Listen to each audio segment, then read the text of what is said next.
ბრიტანეთის ელჩის მორიგი პოლიტიკური განცხადება გარეთ უორდი ხელისუფლებას ოპოზიციასა და სამოქალაქო საზოგადოებაზე ანტიდემოკრატიულ ზეწოლაში სდებს ბრალს. პრემიერისთვის ეს ქართულ ხალხსა და მის მიერ არჩეულ ხელისუფლებაზე თავდასხმაა.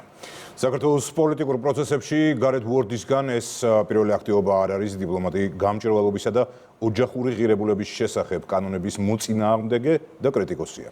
ის 25 სექტემბერს მასპინძელი ქვეყნის შიდა საქმეში ჩარევის გამო საგარეო უწყებაშიც იყო დაბარებული. ნინი გოგიშვილი გვერდება პირდაპირ ეთერში.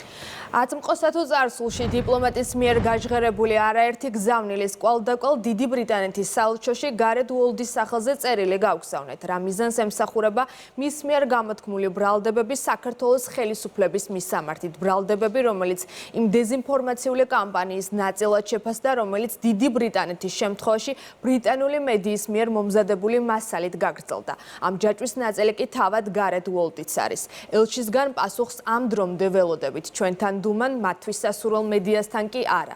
გავრცელებული ინფორმაციით რადიო თავისუფლებისთვის კომენტარისა საელჩო BBC-ს გაემიჩნა.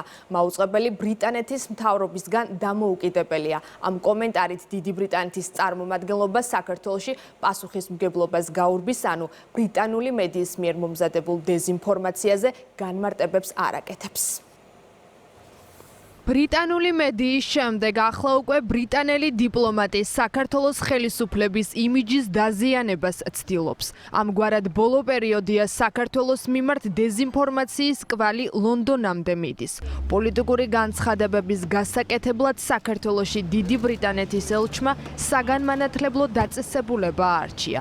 სტუდენტებთან შეხვედრაზე მყოფი ელჩი ირწმუნებოდა, რომ ორ ქვეყანას შორის ურთიერთობები მასპინძელი ქვეყნის გამო დაზიანდა. გაერთიანებული სამეფოს პოლიტიკური ურთიერთობა საქართველოსთან დაზიანებულია, რადგან არსებობს ანტიდემოკრატიული ზეწოლა ოპოზიციასა და სამოქალაქო საზოგადოებაზე. ვიმედოვნებთ, რომ საქართველოს მთავრობა დაბრუნდება ევროატლანტიკურ გზაზე. ელჩის ასეთი განცხადებები პირდაპირ შეიძლება განემართოს როგორც ღირსება ჩამორთმეული და სუვერენიტეტ დაკარგული ქვეყნის ელჩის განცხადებები. ბრიტანეთი, რომელიც ერთ დროს დემოკრატიის აკვნად მიიჩნეოდა, ახლა გავლენების ქვეშ მყოფი ქვეყანა საქართველოს მთავრობის მეთაურისთვის სუვერენიტეტ დაკარგულ სახელმწიფოდ იქცა. ამის დასტური გარეთ უორდის ქმედებებია და არა მხოლოდ. ამას გაერთიანებული სამეფოს ყოფილი პრემიერ-მინისტრის განცხადებებიც ადასტურებს. მახსენდება ამ კონტექსტში ლის ტრასის სიტყვები, რომელიც პირდაპირ საუბრობდა იმაზე, რომ Deep State-მა არსებითი გავლენა მოიპოვა ბრიტანეთის ხელისუფლებას. სხვანაირად შეუძლებელია ეს ყველაფერი აიხსნას. სუვერენული, ღირსეული ბრიტანული ბიუროკრატია ასე არ მოიქცეოდა, როგორც იქცევა ბრიტანეთის ელჩი საქართველოში. ასეთი განცხადებების კეთებას ბრიტანეთის ელჩს ურჩევნია ბოდიში მოიხადოს იმ სიყალბით გაჯერებულ სიუჟეტზე, რომელიც ბრიტანულმა საზოგადოებრივმა მაუწყებელმა გაავრცელა. BBC-ს სიუჟეტზე დუმს, თუმცა ახლო წარსულში ელჩისგან ფუჭი ხმაურის შექმნის მცდელობა გვინახავს. ასე იყო მაშინ, როდესაც LGBT პროპაგანდის წინააღმდეგ მიღებული ოჯახური ღირებულებებისა და არასრულწლოვანთა დაცვის შესახებ კანონს აკრიტიკებდა. მაშინაც, როდესაც უცხოური ფინანსების გამჭირვალობისთვის მიღებული კანონის გამო შეშფოთებას გამოხატავდა.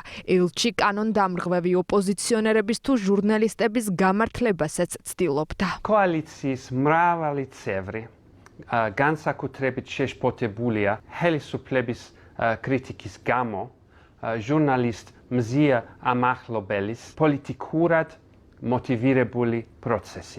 ამიტომაც სახელისუფლებო პარტიისთვის ბრიტანელი ელჩი საქართველოს ხელისუფლების წინააღმდეგ პოლიტიკური კამპანიის ნაწილია. ამ კამპანიის მონაწილე ამავე ქვეყნის მაუწყებელიც გახდა.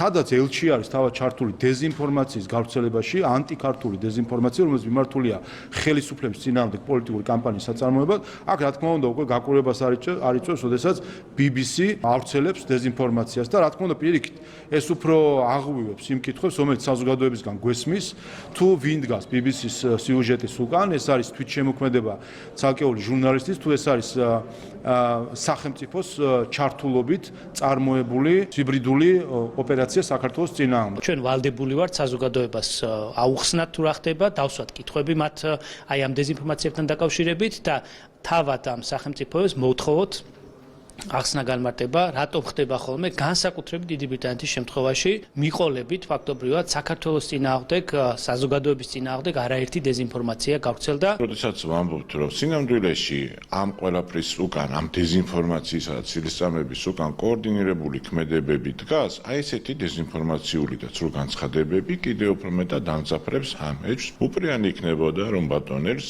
ელაპარაკა ზუსტად იმ საკითხებზე, რომ როგორ მოხდა, რომ BBC გახდა დეზინფორმაციული ტირაჟირების წყარო.